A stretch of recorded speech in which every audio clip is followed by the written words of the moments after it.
नमस्कार, अस्सलाम वालेकुम। मेरा नाम रिजवान खान है। आज मैं आप लोगों को शव साधना के कुछ रहस्यों के बारे में बताऊंगा। शव साधना यानी शव के साथ, यानी शव के माध्यम से शिव को साधने की साधना। सुनने में जितना सरल और आसान लगता है, इसकी परिभाषा जानने, समझने, देखने में उतनी ही कठिन और भयानक है, लेकिन फिर भी रोचक से भरी हुई है ये साधना। काली अंधेरी रात, आधी रात का समय, जब गहरी नींद में हम सोते हैं और जीव जंतुओं की रहस्यमयी आवाजें हमारे मन में डर भी पैदा करती है, उस समय अघोरी तांत्रिक द्वारा की जाती है शव को साधने की यह प्रक्रिया। हम सोते हैं तब जागता है पूरा शमशान, वो शमशान जहां दिन के उजाले में जाने से भी रूह कांप जाती है। वही लगता है अघोरी तांत्रिकों और आत्माओं के शवों का मेला, और होती है शव की साधना। आखिर क्या है ये साधना, ये शव साधना कैसे और क्यों की जाती है, क्या होता है इस दौरान, और भी कुछ रहस्यमयी और डरावने वाले सच मैं आपको आज इस वीडियो के माध्यम से जरूर बताऊंगा। अघोरी द्वारा खास तौर से शमशान में 3 प्रकार की साधनाएं की जाती हैं, जिनमें शमशान साधना, शव साधना और शिव साधना शामिल है।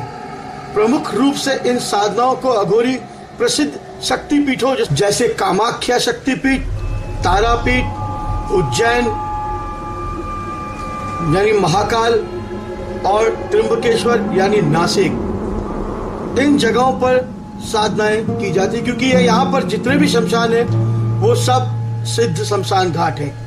इन साधनाओं को करने के अलावा संसार में इनका कोई और लक्ष्य नहीं होता, और साधना के बाद ये अन्य समय में अघोरी हिमालय के जंगलों में खो जाते हैं। इन्हें साधारण तौर पर देखा भी नहीं जा सकता, ना ये अघोरी तांत्रिक समाज में शामिल होते हैं, परंतु सिंहस्थ और कुंभ के समय इनके दर्शन आपको आसानी से किए जा सकते हैं।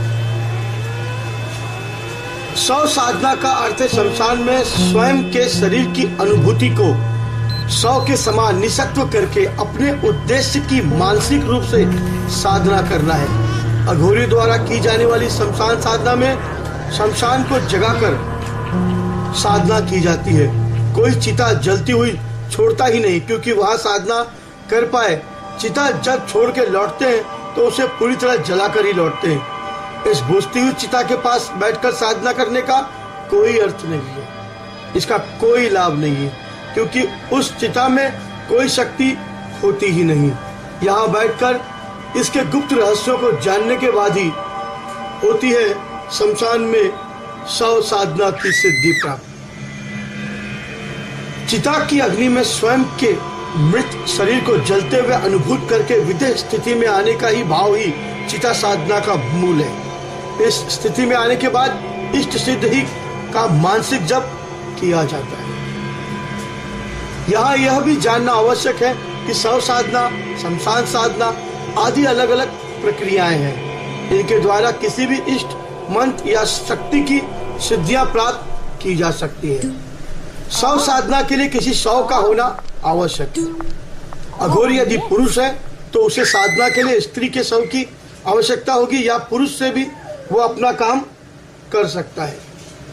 और यदि अघोरी स्त्री है तो शव साधना के लिए पुरुष का शव आवश्यक है। शव किस श्रेणी का है यह देखा जाता है। किसी चांडाल, दुर्घटना में मरे हुए व्यक्ति का, या अकारण मरने वाले युवा का शव, किसी चांडाल, दुर्घटना में मरे हुए व्यक्ति या फिर अकारण मरने वाले युवा का शव शव साधना के लिए अधिक उपयुक्त माना जाता है। शव साधना विशेष समय काल में ही महत्वपूर्ण होती है। अमावस्या, ग्रहण, दिवाली, होली या शुक्ल पक्ष, कृष्ण पक्ष की चतुर्दशी वाले दिन यह बेहद महत्वपूर्ण होती है। इसके साथ यदि मंगलवार का संयोग हो तो यह सोने पर सुहागे के समान होता है। कहा जाता है कि शव साधना आसान नहीं। इस साधना को करते समय शमशान में कई दृश्य और अदृश्य बाधाएं आती है, जिन्हें हटाना एक सिद्ध जानकार अघोरी अच्छी तरह से जानता है। साधना के पूर्व ही अघोरी संबंधित स्थान को भूत प्रेतों और अन्य बाधाओं से सुरक्षित रखना होता है। ताकि वे साधना के बीच में कोई विघ्न पैदा ना कर सके। इसके लिए अग्नि तो होती ही है। अघोरी मंत्रोच्चार के द्वारा आसपास एक लकीर खींचते हुए एक घेरा बनाते हैं जिसे रक्षा कवच कहते हैं, और साथ ही तुतही बजाते हैं जिसे भूत प्रेत कोई आसपास हो वो भाग जाए और वहां प्रवेश ना कर सके। इसके बाद विधि विधान से साधना आरंभ की जाती है। जिस शव की साधना की जानी है उसे स्नान करवाकर कपड़े से पोंछकर उस पर सुगंधित तेलों का छिड़काव किया जाता है, लाल चंदन का लेप किया जाता है। शव के उदर पर यंत्र बनाकर उदर पर बैठकर यह साधना की जाती है। साधना में लगातार मंत्रोच्चार द्वारा क्रिया जारी रहती है। शव साधना में विशेष बात यह है कि यह साधना उपयोग किए जा रहे शव को हाथ जोड़कर निमंत्रण भी देना पड़ता है कि मैं आपको शव साधना के लिए लाया हूँ, आप मेरी साधना सिद्ध करें वरना मुसीबत हो सकती है। चारों दिशाओं में रक्षा हेतु गुरु, बटुक, भैरव, योगिनी और श्री गणेश की आराधना भी की जाती है। भैरव और भैरवी की साधना भी इसमें आवश्यक मानी जाती है। वहीं सभी दिशाओं के दिक्पाल की भी आराधना होती है। भोग स्वरूप बकरे, मुर्गे की बलि, शराब चढ़ाना जरूरी होता है। शव को भी ये चीजें बहुत अर्पित की जाती है। कुछ ही समय में देखते देखते यह भोग अपने आप वहां से गायब हो जाता है। इस साधना के पूर्ण होते होते मुर्दे का शव भी बोलने लगता है। साधना पूर्ण होने पर साधक वो सिद्धि प्राप्त कर लेता है जिसके लिए वो शव साधना कर रहा था। आधी रात बीतते बीतते शव की आंखें विचलित होने लगती है और खुल जाती है और उसके शरीर के कई अंगों में परिवर्तन देखे जा सकते हैं और मुर्दा अकड़कर उठकर बैठने लगता है। ऐसी भयानक और खतरनाक दृश्य को देखते हुए साधक को अपना मन, लक्ष्य कंसंट्रेट रखना चाहिए और साधना मंत्रोच्चार द्वारा पूरी करनी चाहिए ताकि साधना पूरी की जा सके। आजकल वैसे भी जब कोई मरता है सांप काटने पर या कोई बच्चा हो, बालक हो या कोई आत्महत्या से, तो उसके शव को जलाया नहीं जाता, दफन किया जाता है या गंगा में प्रवाहित कर दिया जाता है। ऐसी शवों को निकालकर ये अघोरी सिद्ध तांत्रिक करते हैं शव साधना।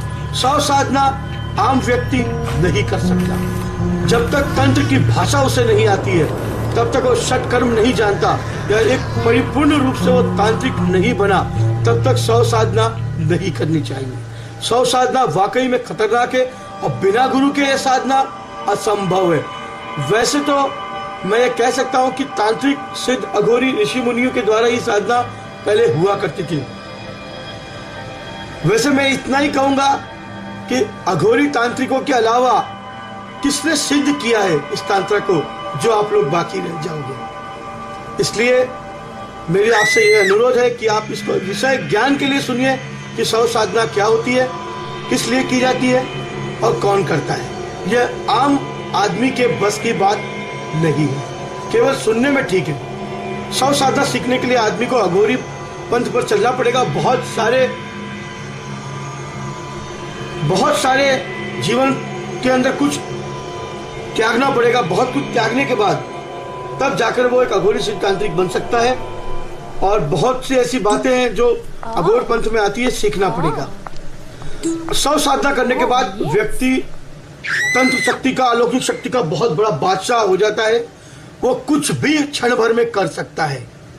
वो शव साधना करने के बाद गायब भी हो सकता है।